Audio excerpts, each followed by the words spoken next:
साहेब, इथं राजकारण्यांसाठी शेती ही राजकारणच असते. तुम्ही ओरिजिनल शेती इथं येऊन करताय.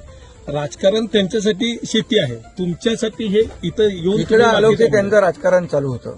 इकडे गावी आलो की त्यांना पोट दुखायला लागतं. तुम्ही एकटेच शेती करता, बाकी एकही नेता शेती करता. दिल्लीला गेलो की पोटात दुखतं, कुठेही मी गेलो तरी पोटात दुखतं. त्यामुळे मी काय त्याचा विचार करत नाही. या सर्व पोटदुखीवाल्यांना आम्ही त्यांची व्यवस्था केलेली आहे. बाळासाहेब ठाकरे आपला दवाखाना मोफत. साहेब, एवढं पूर परिस्थिती दरम्यान पण आपल्या सरकारनं खूप चांगली मदत केलेली आहे, पण तरी सुद्धा आता काळी दिवाळीचं आंदोलन एक बघा, त्यांच्याकडे आता मुद्दे नाही आहेत.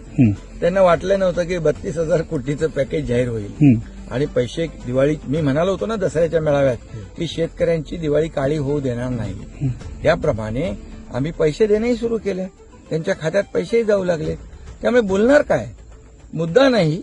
मग मुद्द्याचं म्हणजे कुठल्याही मुद्द्याला धरून राजकारण करणं आता विरोधी पक्षाचं ते त्यांनी ठरवलेलंच आहे. म्हणजे विरोधकांचं लोकांचं दिशाभूल करायचा हा प्रयत्न सुरू आहे का? दिशाभूल त्यांनी नेहमी दिशाभूल करण्याचा प्रयत्न करतातच.